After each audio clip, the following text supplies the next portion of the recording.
Welcome to the point. ఇటీవల రాజ్ తరుణ్ విషయం చాలా విపులంగా సుదీర్ఘంగా మాట్లాడాము. చర్చించిన అంశాలు ఏమిటి అంటే లావణ్యకి రాజ్ తరుణ్కి గతంలో ఉండే అనుబంధం మొదలుకుని ఆ తర్వాత ఆమె చేసిన ఆరోపణలు, రాజ్ తరుణ్ తనకు కావాలని చెప్తున్న పరిణామాలు, అండ్ ముఖ్యంగా తన దగ్గర డ్రగ్స్ ఉన్నాయని చెప్పి ఆ డ్రగ్స్ తను బలవంతంగా కొంతమందికి ఇచ్చిందని కొంతమంది వచ్చి ఐ డ్రీమ్ స్టూడియోస్లో వారి మాటలను చెప్పారు. అయితే చట్ట పరిధిలో, న్యాయ పరిధిలో ఈ అంశాలని ఎలా పరిశీలించాలి, ఎలా అర్థం చేసుకోవాలి, ఏవేవి శిక్షలకి అర్హం అవుతాయి, ఈ విషయాలపై మనం మాట్లాడబోతున్నాం. మనతో పాటు ప్రముఖ సుపరిచిత సీనియర్ అడ్వకేట్ నాగేశ్వరరావు పూజారి గారు ఉన్నారు. నాగేశ్వరరావు గారు నమస్కారం సార్. రాజ్ తరుణ్ ఇష్యూని మీరు ఫాలో అవుతున్నారా సార్? అవునండి. సో ఫస్ట్ ఆఫ్ ఆల్ అంశాల వారీగా చూస్తే వాళ్ళిద్దరూ పెళ్ళి అయిందని చెప్పి లావణ్య ఒక టైంలో చెప్పింది మధ్యలో. సో గౌరవ న్యాయస్థానం ఎటువంటి ఆధారాల కోసం వెతుకుతుంది పెళ్ళయిందని నిజమైతే? అండ్ ఒకవేళ పెళ్ళయిందని నిజమై రుజువు అయినా కూడా తర్వాత ఏం జరుగుతుందనే అంశంపై మీ అభిప్రాయం ఏంటి సార్? ఇప్పుడు జనరల్గా కనుక పెళ్ళయింది అనుకుంటే కనుక, పెళ్ళయింది అంటే దానికి సంబంధించిన ఏదో ఒక సాక్షిదారం అయితే కంపల్సరీ ఉంటుంది. రైట్. అంటే ఇప్పుడు ఇద్దరు వ్యక్తులు రిలేషన్షిప్లో ఉన్నప్పుడు ఏంటంటే వాళ్ళు పెళ్ళి బహిరంగంగా చేసుకోవచ్చు, లేదా పర్సనల్ కూడా చేసుకునే అవకాశం ఉంటుంది. అంటే కొంతమంది గుర్తిస్తుంది. కాబట్టి ఒకవేళ కనుక పెళ్ళయింది కనుక అయితే ఆ అమ్మాయికి ఆర్సీఆర్ వేసుకునే అవకాశం ఉంటుంది. దాన్ని మనం రెస్టిట్యూషన్ ఆఫ్ కాంజుగల్ రైట్స్ అంటాం. అంటే నా భర్త నాకు కావాలి, అంటే నా భర్తతో నేను నివసించాలి అని ఆమె అప్లై చేసుకునే అవకాశం ఆమెకు ఉంటుంది. తర్వాత ఒకవేళ పెళ్ళై కనుక ఉంటే ఆమె డొమెస్టిక్ వైలెన్స్ కింద రెసిడెన్స్ ఆర్డర్ అడగచ్చు. వెళ్ళి నా భర్త ఇంట్లో ఉంటా నేను, ఎలాంగ్ విత్ మై హస్బెండ్, నేను నాకు నివసించే అవకాశం ఇవ్వండి అని అడిగే అవకాశం కూడా ఉంటుంది. కానీ ఆ మధ్యలోనే తను ఇంకొక వ్యక్తితో సహజీవనం చేసినట్టు, ఒక రిలేషన్షిప్లో ఉన్నట్టు కొన్ని నిర్ధారణ అయ్యాయని చెప్పి కూడా కొన్ని వినపడుతున్నాయి మనకి. నిర్ధారణ అంటే ఎక్కడయ్యాయి? మీడియాలో వినిపించేవన్నీ మనకు. మస్తాన్ సాయి అనే వ్యక్తి ఎవరైతే రెండు పద్ధతులు ఉంటాయి మనకి ఎప్పుడైనా కూడా. ఒకటి, ఏదైనా ఒక సంఘటన జరిగినప్పుడు అది గవర్నమెంట్ దాని సంబంధిత సంస్థలు నిర్ధారించడం అనేది ఒక పద్ధతి. గవర్నమెంట్ దానికి సంబంధిత సంస్థలు అంటే ఏంది, మనకు పోలీసు వాళ్ళు కానీ, తర్వాత కోర్ట్స్ కానీ, దానికి సంబంధించిన ఇన్వెస్టిగేషన్ ఏజెన్సీ ఏమైనా ఉన్నాయనుకో. ఇప్పుడు డ్రగ్స్ అనే పదం వాడితే మనకి NDPS యాక్ట్ వస్తుంది, దానికి సంబంధించిన వీళ్ళు నిర్ధారించాలి జనరల్గా. సో మీడియాలో వచ్చే ఏ కథనాన్ని కూడా మనం ఖచ్చితంగా నిర్ధారించి చెప్పలేము. రైట్. కాబట్టి ఎందుకంటే ఇప్పుడు మీడియా అనేది అనుకుంటే ఒక పార్ట్ వరకే చూపిస్తుంది, మొత్తం ఎంటైర్ పార్ట్ అనేది ఇన్వెస్టిగేషన్లో తేలుతుంది. కరెక్ట్. కాబట్టి ఎప్పుడైనా కూడా నిర్ధారించడం అనేది మనకు గవర్నమెంట్ దాని సంబంధిత సంస్థలు నిర్ధారిస్తేనే నిర్ధారించినట్టు. పెళ్లి కూడా అంతే కదా సార్? ఏదైనా అంతే. ఇప్పుడు ఈ కేసులో ఉన్న బ్యూటీ ఏంటంటే, అంటే నేను రెగ్యులర్గా ఫాలో అవుతుంటా కాబట్టి ఈ కేసులో ఉన్న బ్యూటీ ఏంటంటే, ఒకవేళ వీళ్ళందరూ కంప్లైంట్లు కనుక పోలీస్ స్టేషన్లలో ఇచ్చుంటే పోలీసు వాళ్ళకి చాలా ఈజీ, ఎందుకంటే అన్ని ఎవిడెన్స్లు వాళ్ళే ఆన్లైన్లో రిలీజ్ చేసేస్తున్నారు. వీళ్ళు ఇన్వెస్టిగేషన్ కూర్చున్న దగ్గర నుంచి అన్ని ఇన్వెస్టిగేషన్ తీసేసుకోవచ్చు. కాబట్టి ఏదైనా ఒక విషయాన్ని ధృవీకరించాలి అంటే దానికి సంబంధిత శాఖలకు సంబంధించిన వాళ్ళని ధృవీకరించాలి. మీడియాలో వచ్చే కథనాలు ఎప్పుడైనా కూడా, అంటే ఇప్పుడు దీంట్లో రెండు అంశాలు ఉంటాయి. ఎప్పుడైనా కూడా మనకు నిప్పులేంది పోరాదని కూడా అంటాం మనం. కానీ ఒక విషయాన్ని ఒకటే అంశం మీద మనం ఖచ్చితంగా ఇది జరిగింది అని మీడియాలో వచ్చే కథనాన్ని బట్టి చెప్పలేము ఎప్పటికీ. కరెక్ట్. ఇప్పుడు ఈ విషయంలో మరొక కీలక అంశం, మొన్న ఇద్దరు వ్యక్తులు, ఒక అమ్మాయి ఒక అబ్బాయి వచ్చి, అబ్బాయి చెప్పలేదు కానీ అమ్మాయి అయితే బలవంతంగా నాకు డ్రగ్స్ ఇవ్వబడ్డాయి అనే ఒక ఆరోపణ మీడియా ముఖంగా చేసింది. దాని గౌరవ కోర్టు ఏ విధంగా పరిగణిస్తుంది అంటే, ఇప్పుడు బలవంతంగా డ్రగ్స్ ఇవ్వబడ్డాయి అంటే ఏంటంటే, డ్రగ్స్ అనేది అయితే జనరల్ ఎవరు బలవంతంగా తీసుకోలేరు. అంటే బలవంతంగా ఇవ్వటం వేరు, దాన్ని మనం ఫోర్స్ఫుల్ చేయటం వేరు. అంటే తీసుకోమని ఫోర్స్ చేయటం వేరు. ఒక వ్యక్తిని మనం తీసుకో ఏం కాదు. ఇప్పుడు జనరల్గా మనం ఎప్పుడన్నా తాగని వాళ్ళు, లేకపోతే తాగి బంద్ చేసిన వాళ్ళు మన దగ్గర ఉన్నప్పుడు, వాళ్ళు పార్టీలో కూర్చున్నప్పుడు మనం ఏం చేస్తాం, వాళ్ళని కొద్దిగా ఫోర్స్ చేస్తాం. మనం ఏం కాదు, ఒక బీరే కదా, బీరికి ఏమవుతుంది అట్లా మనం ఫోర్స్ చేస్తాం. ఫోర్స్ చేయడం వేరు, బలవంతంగా మనం దాన్ని చేయడం వేరు. వైలేషన్తో చేయడం కష్టం. ఎందుకంటే డ్రగ్స్ అనేది మైండ్ కంటే మనసుకు సంబంధించింది కాబట్టి వాళ్ళు దాన్ని ఇష్టపూర్వకంగా తీసుకుంటేనే ఏమైనా యాక్సెప్ట్ అయ్యే అవకాశం ఉంటుంది. రైట్. కాబట్టి ఫోర్స్ఫుల్ చేసి ఉండే అవకాశం ఉంటుంది. తీసుకోవచ్చు, తీసుకో ఏం కాదు, తీసుకుంటే మంచిగా ఉంటుందేమో అని ఇట్లా చెప్పే అవకాశం ఉంటుంది. కానీ బలవంతం చేయడం అయితే డ్రగ్స్ తీసుకోవడం కష్టం. అది తెలియకుండా కలిపి ఇవ్వడం లేదు, తెలియకుండా ఒకసారి నోరు తెరని చెప్పేసి రాసేయడం నాలుగుకి, ఎందుకంటే అంటే ఏ దీనికి వస్తుంది, అసాల్ట్ కిందకి వస్తుందా లేక ఫోర్స్ఫుల్ కిందకి వస్తుంది? ఫోర్స్ఫుల్ కిందకి వస్తుంది. ఒకవేళ ఇది తెలవకుండా ఇచ్చినా కూడా ఫోర్స్ఫుల్ కిందకి వస్తుంది. ఒకవేళ ఇది ప్రూవ్ అయితే సార్, ఇది శిక్షార్హమా? ప్రూవ్ అయితే అంటే ఎప్పుడైనా కూడా అందరికీ మనం ఇవ్వాల్సిన క్లారిఫికేషన్ ఏంటి అంటే, డ్రగ్స్ దగ్గరికి వచ్చినప్పుడు ఏంటంటే డ్రగ్స్లో ప్రధానంగా ఇద్దరు ఉంటారు. ఒకరు అమ్మేవాళ్ళు, ఒకరు కొనేవాళ్ళు, వాడేవాళ్ళు. అమ్మేవాళ్ళు, వాడేవాళ్ళు. అమ్మేవాళ్ళని మనం జనరల్ ప్లెడ్లర్ అని, లేకపోతే సెల్లింగ్ చేసే వాళ్ళని సెల్లర్ అని రకరకాలుగా పిలుస్తాము. ఈ డ్రగ్స్ ఎవరైతే తీసుకుంటారో వాళ్ళని విక్టిమ్ అంటాం మనం. కాబట్టి ఎవరైతే అమ్ముతారో లేకపోతే అమ్మకానికి సహకరిస్తారో, దాన్ని అమ్మటానికి ట్రై చేస్తారో వాళ్ళకు పెద్ద శిక్షలు ఉన్నాయి. పెడ్లర్స్కి చాలా పెద్ద శిక్షలు ఉన్నాయి. అక్కడ ఉన్న క్వాంటిటీని బట్టి, వాళ్ళు అమ్మే డ్రగ్ని బట్టి వాళ్ళకు బెయిల్ ఇవ్వటం కూడా చాలా కష్టం ఉంది ఈ రోజుల్లో. ఇప్పుడు మనం మాట్లాడుతున్న సమాజంలో ఇప్పుడు వాళ్ళకు డ్రగ్స్కి సంబంధించి బెయిల్స్ కూడా చాలా కష్టమవుతున్నాయి కోర్టులలో. సో కోర్ట్స్ కూడా ఏంటంటే డ్రగ్స్ అనేది తొందరగా బెయిల్స్ ఏమి ఇస్తాను లేవు. సో మ్యాక్సిమం శిక్ష పడే అవకాశాలు ఎక్కువ ఉంటాయి డ్రగ్స్లో. కానీ విక్టిమ్కి వచ్చారికి ఏమైంది అంటే ఏంటంటే విక్టిమ్కి ప్రాసిక్యూషన్ నుంచి ఎగ్జంప్షన్ ఉంది ఇందులో.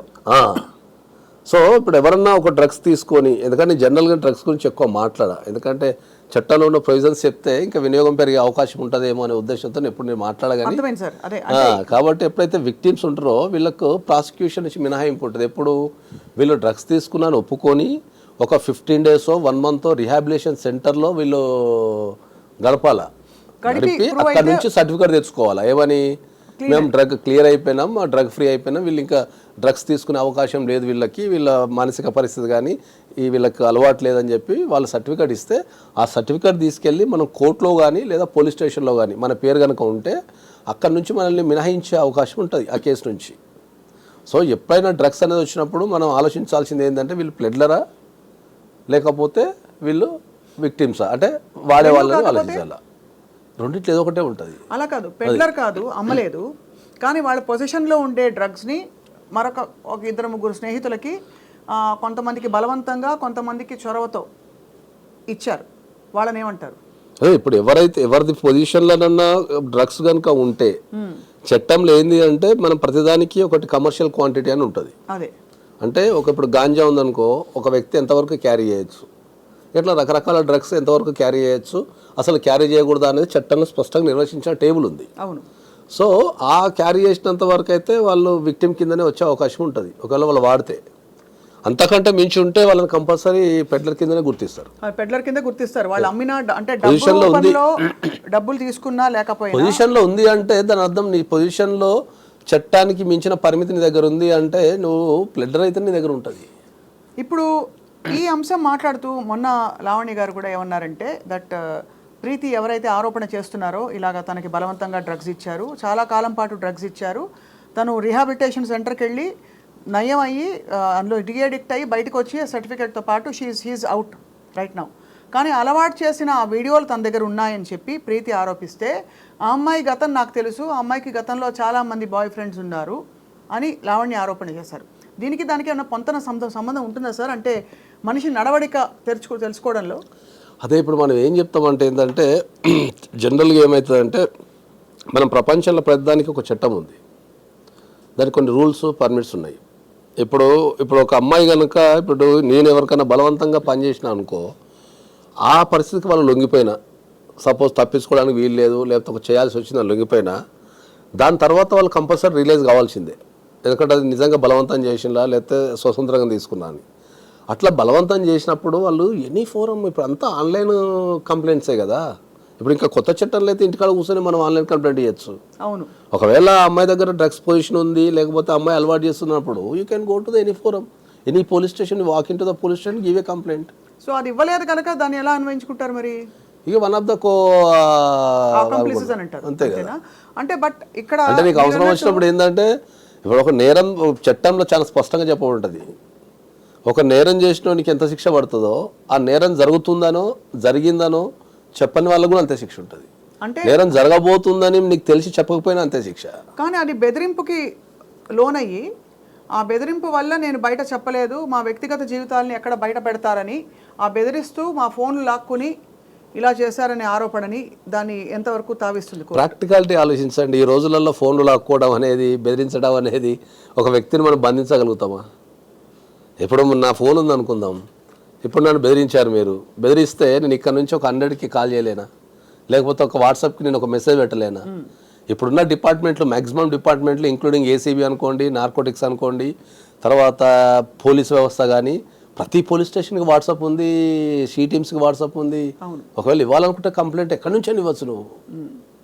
సో అయితే మరి ఇందులో డ్రగ్స్ పొజిషన్లో ఉన్న వాళ్ళు శిక్షార్హులు.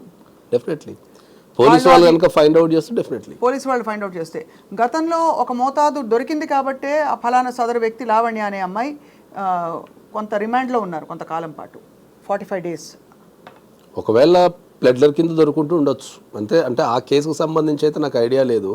దాని వరకు అయితే జైలుకి వెళ్ళిందని అవగాహన అయితే ఉంది నాకు. అంతేగాని ఎన్ని రోజులు వెళ్ళింది అక్కడ దా కేసు, ఏం డ్రగ్స్ పట్టుబడ్డాయి, లేకపోతే ఎందుకు 45 days ఉండాల్సిందో నాకు ఐడియా లేదు. కాకపోతే అక్కడ ఒకవేళ ప్లెడ్డర్ కానీ వాళ్ళకి సహాయకుడు కానీ ఉంటే కొద్దిగా ఎక్కువ రోజులు పెట్టే అవకాశం ఉంటుంది. గౌరవ న్యాయస్థానాలు ఎప్పుడూ కూడా సమాజ పరిరక్షణ అలాగే దేశ భద్రత గురించి ప్రాథమికంగా ఒక మౌలికంగా ఆలోచిస్తుంది కాబట్టి ఈ మొత్తం వ్యవహారం నాగేశ్వరరావు గారు మీరు చూస్తూ వచ్చారు. ఎక్కడెక్కడ పొరపాట్లు జరిగాయంటారు? అంటే తెలుసో తెలియక కొంత అందరూ ఇన్వాల్వ్ అయిపోయి ఒక పాయింట్ అయ్యాక వాళ్ళు తప్పుకొని ఇది ఇలా అవుతుందంటారా, లేక బలవంతంగా నిజంగానే అందరినీ ఇన్వాల్వ్ చేయబడి ఈ విధమైన, అంటే ఎందుకంటే చిక్కుముళ్ళు చాలా ఉన్నాయి. ఫలానా వ్యక్తికి ఏదో రిలేషన్షిప్ ఉందని, ఆ రిలేషన్షిప్ ఉండబట్టి ఎక్కడో రేప్ కేసు అటెంప్ట్ కూడా ఉందని చెప్పి ఆ కేసు పెట్టడం లావణ్య, మస్తాన్ సాయి అనే వ్యక్తి, ఇవన్నీ ఇన్వాల్వ్ అయిపోయాయి చిక్కుముళ్ళు. ఇందులో ఈ కేసు ఆత్మ ఏమిటి మీ దృష్టిలో sir? What is the most important thing ఇందులో? ఇప్పుడు దీంట్లో మీరు అడిగింది ఏంటి అంటే, ఇప్పుడు ఒక్కొక్క ఈ సమస్యని మనం చాలా కోణాల నుంచి చూడాల్సి వస్తుంది. అవును. ఒక అడ్వకేట్ కింద చూస్తే ఒక రకంగా అనిపిస్తుంది, కరెక్ట్. సామాజిక పరంగా చూస్తే ఇంకో రకంగా అనిపిస్తుంది, చట్టపరంగా చూస్తే ఇంకో రకంగా ఉన్నది, అవును, మీడియా పరంగా చూస్తే ఇంకో రకంగా ఉన్నది. అవును. దీన్ని ఏ కోణాల నుంచి మనం విశ్లేషించాలి దీన్ని ప్రధానంగా? ఇప్పుడు ఒక అడ్వకేట్ పరంగా నేను చూసినా అనుకుందాం, టెక్నికల్గానే చూస్తారు, లీగల్గా ఏంటి అడ్వకేట్ పరంగా కనుక చూస్తే ఏంటంటే, ఇప్పుడు ఇదైతే జరుగుతున్న ఏదైతే ఇష్యూ ఉందో అది మ్యాక్సిమం మార్కెట్లో అందరి జీవితాలలో ఉంది. ఒక యూత్లో ఉన్న ఒక 20-30% కేసెస్ మా దగ్గర నా టేబుల్ పైన రోజు 2-3 ఉంటాయి. ఏం కేసులు? ఈ పెళ్లి చేసుకుంటా అని చెప్పి, పెళ్లి చేసుకోకపోవడం, మోసం చేసిండని చెప్పేసి ఈ కేసులు పెట్టడం, వీళ్ళు వాళ్ళ మీద పెట్టడం, వాళ్ళు వీళ్ళ మీద పెట్టడం, దొంగతనాల కేసులు పెట్టడం, ఇరికించడం లాంటి కేసులు, ఈ రిలేషన్షిప్స్కి సంబంధించిన కేసులు చాలా ఉన్నాయి. ఈ కేసు ఎందుకు పాపులర్ అయింది అంటే ఏంటంటే, వాళ్ళు కొద్దిగా రాస్తారు నిజ సెలబ్రిటీ కాబట్టి జనాలకు కొద్దిగా ఆసక్తి ఉంటుంది కాబట్టి మనం ఈ కేసు పాపులర్ అయింది. అవును. ఇట్లాంటి కేసులు రాష్ట్ర వ్యాప్తంగా ప్రతి పోలీస్ స్టేషన్లు ఉన్నాయి. ఇంతకంటే ఘోరమైన వీడియోలు దొరికినవి ఉన్నాయి, ఇంకా అన్నీ ఉన్నాయి. కాకపోతే ప్రధానంగా ఏంటంటే ఈ కేసు అనేది కొద్దిగా పాపులర్ కేసు కాబట్టి ఇంకా అది పాపులర్ అయిపోయింది. అవును. అది సమాజపరంగా చూస్తే దీనికి ఇప్పుడు అడ్వకేట్ పరంగా నేను చెప్పాల్సుకున్నది. సమాజపరంగా చూస్తే ఏమవుతున్నది అంటే, సమాజపరంగా చూసినప్పుడు ఏంటంటే, ఇద్దరు పెళ్లి కాని వ్యక్తులు 2 కుటుంబాలకు తెలిసి, ఇద్దరు పెళ్లి కాని వ్యక్తులు 2 కుటుంబాలకు తెలిసి ఒక ఇంటి కింద నివసించడం అనేది ఎంతవరకు భావ్యం అనేది ఒక క్వశ్చన్. ఎందుకంటే ఇప్పుడు బీయింగ్ ఏ నేను కూడా ఒక ప్రేక్షకుడే కదా. అవును. సో ఇప్పుడు పెళ్ళైందా పెళ్లి కాలేదు ఒక కాన్ఫ్లిక్ట్ నాకు. అవును, కరెక్టే కదా. ఓకే, ఇప్పుడు పెళ్లి కాలేదు అనుకో, మరి ఈ 2 కుటుంబాలు ఎట్లా యాక్సెప్ట్ చేసినాయి అనేది ఒక పాయింట్ నాకు. సమాజ పరంగా నేను అడ్వకేట్ని కాదు, ఒక సమాజ పరంగా నేను ఒక వ్యక్తిని అనుకుంటే నాకు ఒక కాన్ఫ్లిక్ట్ ఏముంటుంది? అరే వీళ్ళ కుటుంబం తెలుసు అంటున్నారు, వాళ్ళ కుటుంబం తెలుసు అంటున్నారు, మరి వీళ్ళిద్దరు ఒక 11 years రిలేషన్షిప్లో ఉన్నప్పుడు ఈ 2 కుటుంబాలు ఏం చేసినాయి అంటే, సమాజంలో ఇప్పుడు ఈ ఇష్యూ ద్వారా ఏంటి అంటే, మీరు సమాజంలో ఒక ఇద్దరు వ్యక్తులు పెళ్లి కాకుండా నివసించవచ్చు అనేది మీరు మెసేజ్ పంపిస్తున్నారా? అది వ్యాలిడా ఇన్వాలిడా అనేది చట్టపరిధిలో ఏముంది అంటే ఈ విషయంపై? చట్టపరిధిలో మనకు భారతదేశానికి ఉన్న బ్యూటీ ఏంటంటే, చట్టం కంటే ఎక్కువ మన మోరల్కి వాల్యూ ఇస్తాం. మోరల్ వాల్యూస్కి ఎక్కువ వాల్యూస్ మన దగ్గర భారతదేశానికి, ప్రపంచంలో ఉన్న అన్ని దేశాలకు భారతదేశానికి ఉన్న తేడా ఏంటంటే, ప్రపంచంలో అందరూ చట్టానికి వాల్యూ ఇస్తారు, మనం చట్టం కంటే ఎక్కువ మోరల్కి వాల్యూ ఇస్తాం. మోరల్కి, సమాజము, పరిధులు వాటి కొన్ని ఉంటాయి. ఇప్పుడు చట్టపరంగా ఇప్పుడు మనం చట్టమే తీసుకుందాం అనుకుందాం, ఒక పెళ్లి కాని వ్యక్తి, ఇద్దరు పెళ్లి కాని ఒక అబ్బాయి ఒక అమ్మాయిని ఒక ఇంటికి రెంట్ ఇవ్వగలుగుతారా? ఎవరన్నా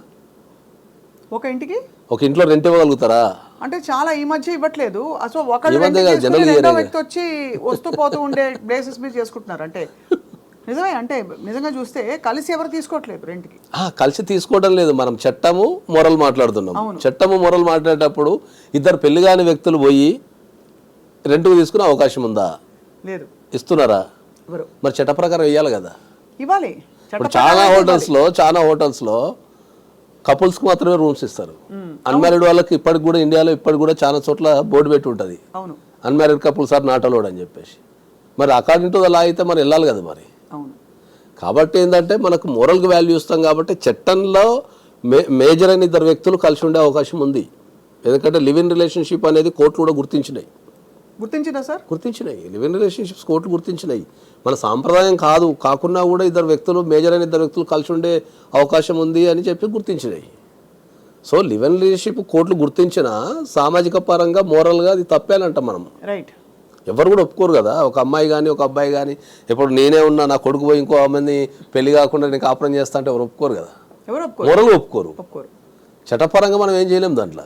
కాబట్టి మనం మోరల్గా వాల్యూ ఇస్తాం. కాబట్టి సామాజిక పరంగా ఏంది దాని ఇష్యూ అనేది ఒకటి చూడాలి మనం. ఎన్నేళ్ల సహజీవనం ఉంటే ఇది దాదాపు పెళ్లి దాకా వెళ్ళిన విషయం కాబట్టి వీళ్ళకి ఈ హక్కులు వస్తాయి, వాళ్ళకి ఆ హక్కులు వస్తాయి అని మనకు అర్థమవుతుంది సార్.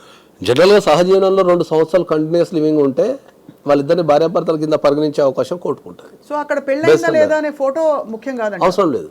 ఒక ఇద్దరు వ్యక్తులు కంటిన్యూస్గా ఒక ఇంటి కింద 2 years ఉన్నాము, మేము భార్యాభర్తల కింద మేము పరిగణించబడినాము అనుకుంటే వాళ్ళని భార్యాభర్తల కింద మేము కలిసి జీవించినామని చెప్పి పెళ్లి చేసుకోకుండా కనుక ఉంటే వాళ్ళిద్దరిని అక్కడున్న సాక్ష్యాలను బట్టి వాళ్ళిద్దరిని భార్యాభర్తల కింద పరిగణించే అవకాశం కోర్టుకుంటుంది. రైట్. ఎప్పుడైతే భార్యాభర్తల కింద పరిగణిస్తారో అప్పుడు అన్ని రైట్స్ వచ్చేస్తాయి. ఓకే.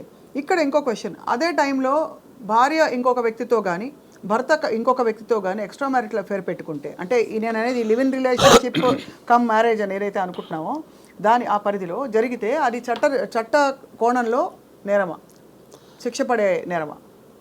అంటే ఇప్పుడు మనకు 2 అంశాలు ఉంటాయి దీంట్లో. మనం కొద్దిగా విపులంగా చెప్పాలంటే ఏంటంటే ఇప్పుడు పెళ్లి కాలేదు అనుకుందాము. పెళ్లి కాకుండా ఒక ఇద్దరు వ్యక్తులు లివ్ ఇన్ రిలేషన్షిప్లు ఉన్నారు. 2 years అయిపోయింది. 2 years అయిపోయింది. తర్వాత ఐదర్ ఆఫ్ ద పార్టీ ఇంకోలతో రిలేషన్షిప్లో వెళ్ళిపోయింది అనుకుందాము. వాళ్ళు క్రిమినల్ పరంగా ఏ రకమైన చర్యలు, క్రిమినల్ పరంగా కానీ సివిల్ పరంగా కానీ ఏ రకమైన చర్యలు తీసుకోనికి లేదు. అదే ఇద్దరు వ్యక్తులకు చట్టపరంగా పెళ్ళయింది. దాంట్లో ఎవరో ఒక పార్టీ అడల్టరీ మనం మెయింటైన్ చేస్తున్నారు అనుకున్నప్పుడు వాళ్ళు క్రిమినల్ కేసు లేదు ఇండియాలో, సివిల్ కేసెస్ ఉన్నాయి. సివిల్లో డైవర్స్ అడగటం కానీ కాంపెన్సేషన్ అడగడం సివిల్ రైట్స్ ఉన్నాయి. సివిల్ రైట్స్ ఉంటాయి. ఓకే. క్రిమినల్ రైట్స్ ఇండియాలో క్రిమినల్ రైట్స్ అయితే కాదు, క్రైమ్ పోలీస్ స్టేషన్కి వెళ్ళి కంప్లైంట్ ఇచ్చుకునే అవకాశం. సో ఇక్కడ అర్జెంట్గా ఒకటి ఫోటోలు ఏం పెట్టి ప్రూవ్ చేయక్కర్లే పెళ్లి చేసుకున్నామని, ఎందుకంటే live in it self is equal to 2 years of living is equal to marriage. But at the same time, if either of the parties decided to move away and say I want another person on my life అని వాళ్ళు move away చేస్తే చట్ట పరిధిలో అది crime కాదు, civil rights ఉన్నాయి. వాళ్ళకి పెళ్లి అయితే సివిల్ రైట్స్ ఉన్నాయి. సో ఆ టైంలో వచ్చి నాకు ఫలానా మనిషి కావాలి అని పట్టుబడితే కోర్టు ఎలా అనుకుంటుంది? నాకు అతనే కావాలంటే ఇప్పుడు లావణ్య నాకు రాజ్ తరుణ్ కావాలని పట్టుబడుతుంది. అవును, ఇప్పుడు లావణ్యకు రాజ్ తరుణ్ కావాలని పట్టుబడ్డప్పుడు ఏంటంటే దీంట్లో మళ్ళీ 2 అంశాలకు వస్తాం మనం. మ్యారేజ్ అయిందా, మ్యారేజ్ కాలేదా? మ్యారేజ్ కాలేదు అనుకుందాం. 2 years అమ్మ కంటిన్యూస్ లివింగ్ చూపించేసి కోర్టులో కేసు వేసుకోవచ్చు. ఏమని ఆర్సీఆర్ వేసుకోవచ్చు, నేను కలిసి ఉంటాను చెప్పి వేసుకోవచ్చు. అదే నడుస్తుంది కదా డొమెస్టిక్. అంటే ఇప్పుడు మనం కేసులో లేం కాబట్టి ఏం నడుస్తుందో మనకే తెలుస్తుంది. ఇప్పుడు మీరైనా నేనైనా కూడా మనం మీడియాలో వచ్చే కథనాలను బట్టి మనం మాట్లాడుతున్నాం. అంతే. వాస్తవాలు ఏందనేది ఎవరికి తెలియదు. వాళ్ళు చెప్పినా వీళ్ళు చెప్పినా మనకు తెలియదు. వాళ్ళ రైట్స్ అంటే ఇలాంటి పరిస్థితులలో ఎవరికి ఏం రైట్స్ ఉంటాయనేది మనం మాట్లాడుతున్నాం. సో ఆ మాట్లాడే క్రమం లేదంటే ఒకవేళ కంటిన్యూస్ లివింగ్ కనుక 2 years ఉండి ఆమె చూపించగలిగితే ఆ లివ్ ఇన్ రిలేషన్షిప్ ఇంత లాంగ్ టర్మ్ రిలేషన్షిప్ కనుక కోర్టులో ప్రూవ్ చేసుకోగలిగితే ఆమెకు ఆల్ రైట్స్ వచ్చేస్తాయి. అంటే she can claim compensation. Yes, ఆమె లాస్ అయితే కాంపెన్సేషన్ వేసుకోవచ్చు. తర్వాత ఒకవేళ కంటిన్యూస్ లివింగ్ చూపిస్తే భర్త కింద క్లెయిమ్ చేసుకోవచ్చు. ఏం క్లెయిమ్ చేసుకోవచ్చు? భర్త నాకు కాపురం పాపని క్లెయిమ్ చేసుకోవచ్చు. అవసరమైతే ఎక్కడ ఉంటే అక్కడ నేను పోయి నివసిస్తాను మీరు డొమెస్టిక్ వైలెన్స్ కింద రెసిడెన్స్ ఆర్డర్ వేసుకోవచ్చు. కాంటాక్ట్ చేయకుండా ప్రొటెక్షన్ వేసుకోవచ్చు. ఇవన్నీ చేసుకోవచ్చు. కానీ వీళ్ళిద్దరూ దాదాపు విడిపోయి ఇది ఎప్పటిలోగా వేస్తే కనుక ఇప్పుడు సపోజ్ నేను చెప్పేది A, B ఉన్నారండి. వీళ్ళిద్దరు కాదు పేర్లు వాడద్దు మనం, ఎందుకంటే మీరు అన్నట్టు వాళ్ళని గౌరవిస్తూ వాళ్ళ ప్రైవసీని గౌరవ చట్టాలని గౌరవిస్తూ మనం A, B ఉన్నారు, కొంతకాలం కలిసి ఉన్నారు ఆల్మోస్ట్. తర్వాత వాళ్ళు విడిపోయారు. ఆ విడిపోయిన కొంతకాలం తర్వాత ఒక 2-3 ఏళ్ల తర్వాత ఒకళ్ళు సడన్గా మేల్కొని నాకు అతనే కావాలి, అతను వేరే రిలేషన్షిప్ పెట్టుకుని వెళ్ళిపోయాడు అని అంటే ఇజ్ దట్ వ్యాలిడ్? ఎందుకంటే 2 ఏళ్ళు 3 ఏళ్ళు ఊరుకుని లేదు గ్యాప్ వచ్చిన తర్వాత 2 years 3 years కలిసిన తర్వాత ఆ రిలేషన్షిప్ అనేది కంటిన్యూ అవుతుంటే మీకు వేసుకోవచ్చు. దాన్ని కంటిన్యూ కాలేదనుకో, మధ్యలో కంటిన్యూ కాకపోతే మళ్ళీ అది క్వశ్చనబుల్ అయిపోతుంది. అది నథింగ్ బట్ వైడ్ అయినట్టే ఉంటుంది అది. రైట్. అట్లా ఇప్పుడు ఒక 2-3 సంవత్సరాలు కలిసి ఉండి తర్వాత మళ్ళీ 2-3 సంవత్సరాలు కలిసి లేవనుకో మళ్ళీ fresh cause of action arise అవుతుంది మీకు. అంతే. అంటే అదే ఎందుకంటే కలిసి ఉండి ఒక ఇంటి కింద కలిసి ఉండి ఒక 2-3 years తర్వాత విడిపోయినా కూడా మళ్ళీ రెగ్యులర్ కాంటాక్ట్లో ఉండాలి. అది రెగ్యులర్ కాంటాక్ట్ లో క్లెయిమ్ చేసుకోవచ్చు. రెగ్యులర్ కాంటాక్ట్ లో లేని పక్షంలో మళ్ళీ డిసాల్వ్ అయిపోయిన రిలేషన్షిప్ పరిగణించడానికి ఎక్కువ తావు ఉంటుంది. ఎక్కువ. సో మొత్తానికి సార్ అంటే చాలా ఆందోళనకర విషయం ఏంటంటే సార్, ఇవన్నీ మనం ఇవాళ న్యూస్ రూమ్లో కూర్చుని ఈ లివింగ్ ఇన్ కావచ్చు, ఇది ఏదో పెద్దరికంగా ఎవరో ఏదో హితబోధ చేస్తున్నట్టు కాదు, కానీ సమాజ పరిధిలో ఇదివరకు లేని విషయాలు చాలా మాట్లాడుతున్నాం. ఇవాళ డ్రగ్స్ వాడకం సర్వసాధారణం, ఇంట్లో కూర్చుని ఏదో డ్రింక్ తాగినట్టు, కూల్ డ్రింక్ తాగినట్టు డ్రగ్స్ వాడేస్తున్నారు ఇంట్లో, పార్టీస్ అట్లా అయిపోయే కల్చర్. ఏంటి sir, what is the solution to this చెప్పండి నాగేశ్వరరావు గారు. సొల్యూషన్ ఉమ్మడి కుటుంబ వ్యవస్థ ఎప్పుడైతే చీలిపోయిందో ఇండియాలో సమస్యలు అన్నీ వచ్చేసినాయి కుటుంబాలకి, ఇంకా కుటుంబాలకు సమస్యలు అన్నీ వచ్చేసినాయి. ఇప్పుడు మోస్ట్ ఆఫ్ ద డ్రగ్స్ వినియోగం అనేది మనం మాట్లాడదలుచుకుంటే ఎవరైతే యూత్ ఉపయోగిస్తున్నారో వాళ్ళ మీద ఖచ్చితమైన నిఘా లేకపోవడమే. నిఘా ఎందుకు లేదు అంటే ఏంటంటే తల్లిదండ్రులు వాళ్ళ వాళ్ళ లైఫ్లో బిజీ ఉండటం ద్వారా ఏంటంటే వాళ్ళు గుడ్డే నమ్మేస్తున్నారు. ఇప్పుడు మమ్మీ ఒక పార్టీకి వెళ్ళొస్తా అంటే వెళ్ళిపోమంటున్నారు, కానీ ఆ పార్టీలో ఏం జరుగుతుంది, ఆ పార్టీ ఎక్కడ జరుగుతుంది, ఎవరెవరు ఫ్రెండ్స్ ఉన్నారు అని ఆలోచించేంత టైం ఎవరికి లేదు. ఇంతకుముందు ఏంటంటే మంది ఉమ్మడి కుటుంబం కాబట్టి అన్ని ఏజ్ల వాళ్ళు ఉంటుండే, తల్లిదండ్రులు బిజీ ఉన్నా వాళ్ళ తల్లిదండ్రులు ఎవరైతే తాతమ్మో నాయనమ్మో ఇంటికి వాళ్ళు కూర్చొని అందరు ఎటు పోతున్నారు, ఏం చేస్తున్నారు, ప్రవర్తన ఎట్లుండదని చూస్తుండే. కాబట్టి ఇప్పుడున్న కుటుంబం అనేది విచ్ఛిన్నమైంది కాబట్టి మనకి సమస్యలు వచ్చి పడుతున్నాయి. రిలేషన్షిప్స్ కావచ్చు, క్రైమ్ కావచ్చు, డ్రగ్స్ కావచ్చు, కుటుంబాలకు మర్డర్స్ అంటే సోషల్ క్రైమ్స్ విపరీతంగా సొసైటీలో ఉండే ప్రాథమిక మానవీయ సంబంధాలు విలువలు అన్నీ అసలు దాదాపుగా అటువంటి కేసులు కథలు వింటున్నాం సార్. ఇక్కడ మరొక విషయం అడగాలి. భారతదేశంలో వాక్ స్వాతంత్ర హక్కు ఉందని అందరూ గర్వంగా చాటుకుని చెప్తారు. ఇవాళ పబ్లిక్ న్యూస్ రూమ్స్లో బూతులు తిట్టుకుంటూ, బండబూతులు తిట్టుకుంటున్నది అది నేరం కాదా, లేకపోతే? 100% నేరమే. వాక్ స్వాతంత్రం ఉంది, ప్రతి దానికి మనకు రాజ్యాంగంలో ప్రతి హక్కు ఇచ్చారు, మళ్ళీ దానికి కొద్దిగా లిమిటేషన్ ఉంటుంది. వాక్ స్వాతంత్రం ఉంది కానీ ఎట్లా పడితే తిట్టడానికి లేదు కదా. నువ్వు రాజ్యాంగానికి లోబడే తిట్టు, విమర్శించొద్దని ఎవరు చెప్పరు. ఏ వ్యక్తిని ఎవరైనా విమర్శించే హక్కు ఉంది. ఆ విమర్శ అనేది నీకు చూడటానికి కానీ మాట్లాడుకోవడానికి కానీ మంచిగా ఉండాలి.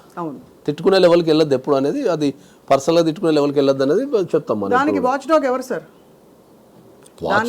దాన్ని పరిధిలో పెట్టే వ్యక్తులు ఎవరు చెప్పండి? దాన్ని పరిధిలో పెట్టే వ్యక్తులు ఎవరు లేకున్నా కూడా ఎవరైతే అగ్రూప్ పార్టీ ఉంటారో వాడే వాచ్ డాగ్. ఇంకా వాళ్ళంతే. ఇప్పుడు నేను మిమ్మల్ని తిట్టినా అనుకో, మీరే వాచ్ డాగ్. ఇంకా మీరు వైపు పోలీసులకి కేసు పెట్టాలి అంతే. వాళ్ళకి బాధ్యత ఉండదంటారా? అదే చెప్తున్నా కదా మీకు, సామాజిక బాధ్యత అనేది ఇప్పుడున్న యూత్కి కానీ ఇప్పుడున్న జనాలకు కానీ లేదు.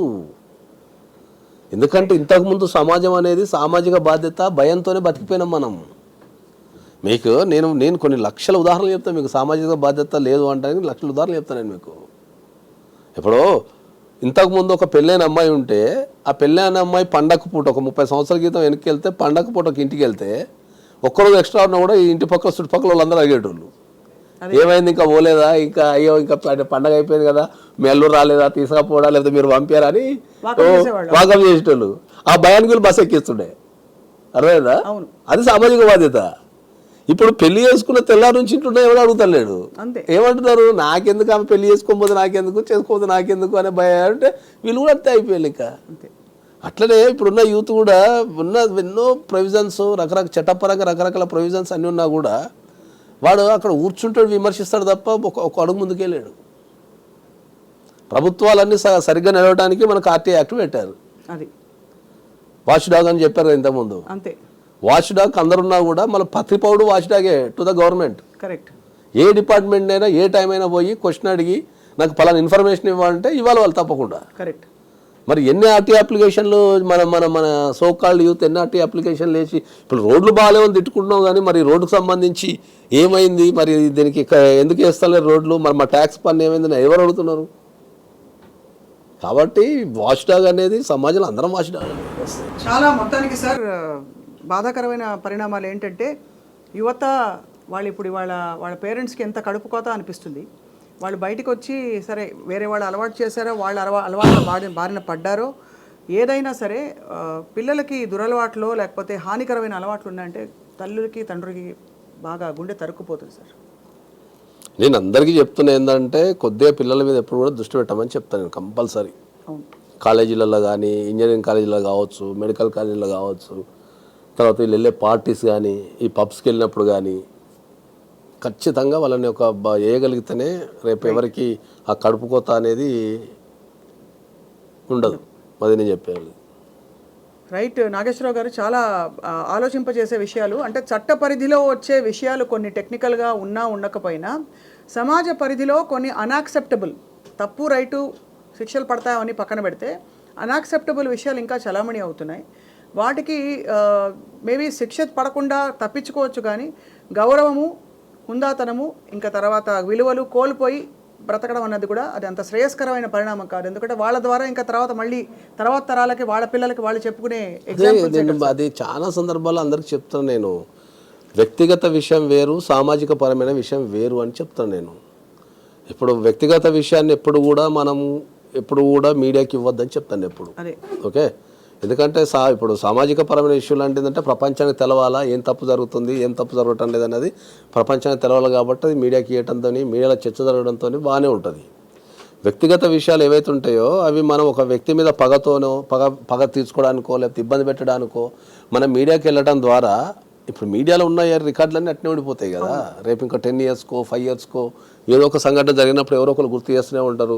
వాళ్ళు రేపు పెళ్లి చేసుకున్న క్యారెక్టర్ అసోసియేషన్ అన్నీ జరుగుతుంటాయి. కాబట్టి తప్పకుండా చేయకూడదు. మీడియా కూడా నియంత్రణ పెట్టుకోవాలి కదా సార్. ఇక మీడియాని నియంత్రించడం కష్టం లేదు ఇంకా, ఎందుకంటే దాన్ని అన్ని రకాల చేతుల నుంచి వెళ్ళిపోయింది. కాబట్టి కనీసం ఒక చెప్పు చూపించకపోతే ఆ మాత్రం డ్రామా లేదా అనే చందంగా తయారైంది చాలా వరకు మీడియా. దానికి మీడియా కూడా నియంత్రించుకోవాలి. మనం ఏ సంస్కారం చూపిస్తున్నాం. కాకపోతే నేను అందరికి చెప్పేది ఏంది అంటే, ఇట్లాంటి ఇష్యూస్ ఉన్నప్పుడు మనం కోర్టు నుంచి ఇంజెక్షన్ ఆర్డర్ తెచ్చుకోవచ్చు ముందే. ఇది చాలా ఇంపార్టెంట్ పాయింట్. ఇది చాలా మందికి తెలియదు. విషయం ఏంటంటే, నేనే స్వయంగా ఇట్లాంటి ఒక 2 టాప్ మోట్ ఇష్యూలలో నేనే పోయి ఇంజెక్షన్ ఆర్డర్ తెచ్చిన. ఏం ఇంజెక్షన్ ఆర్డర్ అంటే ఏంటంటే, నా గురించి ఎక్కడ మాట్లాడడానికి లేదు అని చెప్పేసి తెచ్చిన. నేను ఏ మీడియాలో కానీ శాటిలైట్లో కానీ ఎక్కడ ప్రెస్ మీట్ పెట్టడం కానీ, నీకేమైనా నా వల్ల ఇబ్బంది కలిగితే, నా వల్ల అన్యాయం జరిగితే నువ్వు కోర్టుకు వెళ్ళు లేదా పోలీస్ స్టేషన్కి వెళ్ళు. మీడియాకి ఎక్కే అధికారం రాలేదు, ఎవరు తీసుకోవద్దని మీడియా సంస్థలకు, at the same time operate వ్యక్తులకు కూడా మనం ఆర్డర్ తెచ్చుకోవచ్చు. రైట్, చాలా ఇంపార్టెంట్ వ్యాలిడ్ పాయింట్ చెప్పారు సార్. చాలా మంది సెలబ్రిటీస్కి ఇది యూస్ఫుల్ ఇన్ఫర్మేషన్, చాలా యూస్ఫుల్. అది ఎందుకంటే సెలబ్రిటీస్ అనే కాదు, ప్రైవసీ మీరు సెలబ్రిటీ కాకపోయింది. ఇప్పుడు నార్మల్ వ్యక్తులు ఏంటంటే, మీడియా పెరగడం ద్వారా ఏమైపోయిందంటే, ఇప్పుడు పెళ్ళం మూళ్ళ మధ్యలో గొడవ జరిగింది అనుకో, కథం పెళ్ళం వెళ్ళి టెంట్ వేయడం, ఇంటికాడ కూర్చొని ధర్నా చేయడం, మీడియాకి ఎక్కేసి కమాన్ అని చెప్పడం, ఉన్న విషయాలు చెప్పడం జరుగుతున్నది. కాబట్టి ఇది ఒక సామాన్య వ్యక్తికి ఎట్ ద టైం సెలబ్రిటీస్ కూడా పనిచేస్తారు. కోర్టులలో జరిగే డిలేస్ వల్ల సత్వర న్యాయం కావాలి, అటెన్షన్ రావాలి ఈ కేసు కానీ చాలా మంది స్వచ్ఛందంగా వెళ్ళి అందుకే వాళ్ళు అలా చేసుకుంటున్నారు. కోర్టులలో డిలే ఉన్నమాట వాస్తవం, కానీ ఇప్పుడు అంతా డిలే లేదు, ఒకప్పుడున్నంత డిలే లేదు. అక్కడ కూడా టెక్నాలజీ పెరిగింది, అక్కడ కూడా స్పీడప్ చేస్తున్నారు, అక్కడ కూడా టార్గెట్స్ అవి ఇవి అన్నీ ఉన్నాయి. సో జనాలు అనుకున్నంత పెద్ద డిలే ఏం లేదు కోర్టులలో. కాకపోతే ఆయంత టైం కూడా ఆగే ఓపిక ఎవరికి లేదు. రైట్, నాగేశ్వరరావు పూజారి గారు, ధన్యవాదాలు సార్. మీరు expert on so many issues, especially marriage and డివోర్స్కి సంబంధించిన ఇష్యూస్లో ఇవాళ చాలా కొత్త కోణం చూపించారు ఇవాళ ఈ జరుగుతున్న ఈ డెవలప్మెంట్స్లో. థ్యాంక్ యూ వెరీ మచ్, ధన్యవాదాలు. And thank you all for watching to the point.